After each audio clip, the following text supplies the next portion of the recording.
আসসালামু আলাইকুম প্রিয় চাকরি প্রত্যাশী ভাই ও বোনেরা,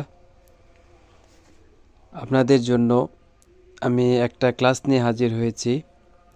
এই ক্লাসটা এরকম একটা ক্লাস যে ক্লাসগুলোতে কনফিউজড কিছু শব্দ থাকে, সেই শব্দগুলোর ব্যবহার সম্পর্কে অবগত করানোর জন্যই আমি আজকে হাজির হয়েছি।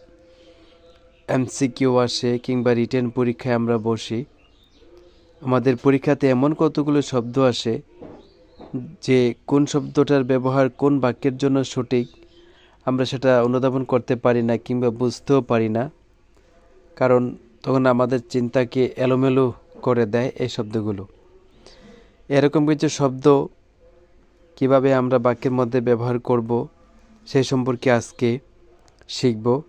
তাই আমাদের আজকে লেসন হচ্ছে সাম কনফিউজড ওয়ার্ডস। নাম্বার 1, কখন হোম এবং কখন হাউস ব্যবহার করতে হয় সেটা সম্পর্কে জানব। হোম হচ্ছে কারো নিজের বাড়ি, যা শুধু বসবাসের উদ্দেশ্যে ব্যবহৃত হয়, অর্থাৎ যেখানে থাকা হয়, রাত্রি যাপন করা হয়। আর হাউস হচ্ছে ভিটে বাড়ি। ঠিক আছে, হাউস হচ্ছে এক ধরনের ভিটে বাড়ি যা বসবাসের জন্য ব্যবহার করা হয়ে থাকে, অথবা ব্যবসা বাণিজ্যের জন্য দোকানপাট হিসেবে ব্যবহৃত হতে পারে, মিল কারখানা হিসাবেও ব্যবহৃত হতে পারে। এরকম ক্ষেত্রে ব্যবহৃত হয় হাউস। উদাহরণটা দেখলেই আমরা এই ব্যাপারে ক্লিয়ার হয়ে যাব। উদাহরণ 1 লক্ষ্য করি। I shall go home in next Friday. পরবর্তী শুক্রবার আমি বাড়িতে যাব। তাহলে হোম এখানে কি হলো? বাড়ি, অর্থাৎ সে বাড়িতে যাবে, অর্থাৎ ঠিকানা, কোনো দোকানপাট বা ভিটে বাড়ি নয়, বা ব্যবসা প্রতিষ্ঠানও নয়। 2 নম্বরটা লক্ষ্য করি। We start A grocery in the land home. অর্থাৎ আমাদের বাড়িতে একটা দোকান শুরু করতে যাচ্ছি বা একটা দোকান শুরু করব।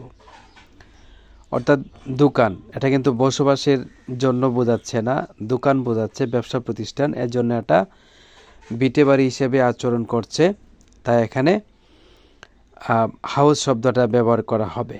ঠিক আছে, তাহলে we start A grocery in the land home অথবা ইন দ্য হাউস, এটাও ব্যবহার করা যায়। ঠিক আছে, তারপরে নাম্বার 2, কখন COOL কোল হবে আর কখন কোল্ড হবে সেই ব্যবহার সম্পর্কে এখন আমরা জানব।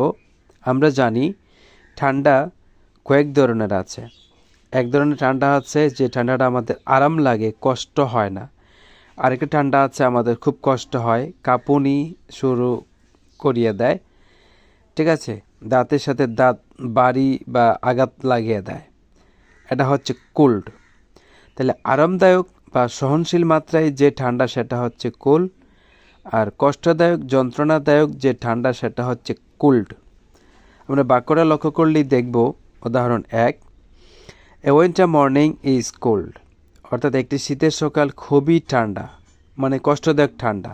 শীতের সকাল বোঝাচ্ছে, এখানে কোনো আরাম বোধ করি না আমরা, এর জন্য cold. Number 2, Alam always uses ice coal. Alam সবসময় বরফ ব্যবহার করে, তার মানে আরাম পায়। বরফ ব্যবহার করলে এখানে আরাম পায়। ঠিক আছে, আরামদায়ক ঠান্ডা বা বরফ ব্যবহার করেন, তাহলে এখানে আরাম পাওয়া যাচ্ছে। ঠিক আছে, এই হলো আমাদের কোল্ড এবং কুলের ব্যবহার। তারপরে রোল নাম্বার 3, কখন লাফ ব্যবহার করবেন, কখন স্মাইল ব্যবহার করবেন, কখন গিগল ব্যবহার করবেন সেটা আমরা জেনে নিই। সবগুলোর অর্থই কিন্তু হাসা। লাফ অর্থ হাসা, স্মাইল অর্থ হাসা, গিগল অর্থ হাসা, সবগুলোর অর্থই কিন্তু এখানে হাসা। তাহলে লাফ কখন ব্যবহার করবেন? যখন আপনি শব্দ করে হাসবেন, হট্র হাসি, যেটাকে বলে হট্র হাসি, শব্দ করে জোরে হাসা ক্ষেত্রে ব্যবহৃত হয় লাফ, LAUGH, লাফ। আর আপনি যদি মুচকি হাসি হাসেন তাহলে সেটা হবে স্মাইল। আর আপনি যদি মুখ চেপে, মুখে হাত দিয়ে মুখ চেপে হাসেন তাহলে হবে গিগল। ঠিক আছে, তাহলে আমরা উদাহরণ লক্ষ্য করি। এক, সামি স্মাইলড, সামি মুচকি হেসেছিল। তাহলে এখানে মুচকি হাসার অর্থে ব্যবহৃত হয়েছে। আবার যদি এটাও বলি সামি লাভস, সামি হাসে, তাহলে কি হবে? এখানে শব্দ করে হাসে। এই হলো আমাদের 3 নম্বর রুলের ব্যবহার। 4 নম্বর রুলটা ব্যবহার লক্ষ্য করি। হট এবং ওয়ার্ম, এই দুটি শব্দ আমরা কখন ব্যবহার করব? ওয়ার্ম ব্যবহার করব যেই গরমটা আমরা সহ্য করতে পারি বা যে গরমটা আমাদের শরীরে অনুভূত হলে আমরা আরাম বোধ করি কিংবা ভালো লাগে, সেক্ষেত্রে হবে ওয়ার্ম। আর প্রচণ্ড গরম, যেটা হাত পুড়ে যাবার মতো অবস্থা হয়, গা পুড়ে যাবার মতো অবস্থা হয়, মারাত্মক গরম, সেটা হচ্ছে হট, HOT, হট। ঠিক আছে? রাগের ক্ষেত্রেও হট ব্যবহৃত হয়, অর্থাৎ কারো অবস্থা খুব খারাপ, প্রচণ্ড রেগে আছেন, সেই ক্ষেত্রেও হট ব্যবহৃত হয়। এক্সাম্পল 1 লক্ষ্য করি। We can't stay in the class in a hot day, গরমের দিন আমরা ক্লাসে থাকতে পারি না। ঠিক আছে? তাহলে এটা হচ্ছে হট। তারপর ব্যক্তি গরম হওয়ার ক্ষেত্রেও হট ব্যবহৃত হয়। Example 1, is anyone too hot, কেউ কি রাগান্বিত হয়েছেন? হন নেই। তারপরে কোশ্চেন নাম্বার 5, এখানে আমরা জানবো সিক, SICK, সিক অর্থ অসুস্থ, ইল অর্থ অসুস্থ, দুইটার ব্যবহার কখন কিভাবে হয়। আপনি যখন অল্প সময়ের জন্য অসুস্থ হবেন, 1 দিন 2 দিন 3 দিন, ঠান্ডা জ্বর সর্দি, এগুলোর জন্য যখন অসুস্থতা বোধ করবেন তখন হবে সিক। আর আপনি যখন দীর্ঘ মেয়াদী অসুস্থ হবেন তখন হবে ইল।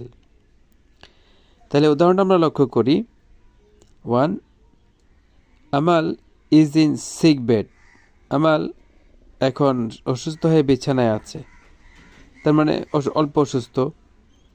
তারপর number 2, the old man is suffering from illness for some years, কয়েক বছর যাবৎ বৃদ্ধ লোকটি অসুস্থতায় ভুগছে। তাহলে এখানে দীর্ঘমেয়াদী অসুস্থতা। তাহলে আমরা বুঝতে পারলাম সিক ব্যবহৃত হয় অল্প অসুস্থতায়, আর ইল ব্যবহৃত হয় প্রচণ্ড দীর্ঘ অসুস্থতায়। যদি কনফিউজড শব্দের ব্যবহার সম্পর্কে আপনারা এই ক্লাস থেকে সামান্যটুকু উপকার পেয়ে থাকেন, তাহলে অবশ্যই লাইক, কমেন্ট এবং সাবস্ক্রাইব করে এই সানজাইট টিভির পক্ষে থাকবেন। সবাইকে জানাবেন আপনারা আমার জন্য দোয়া করবেন। খোদা হাফেজ।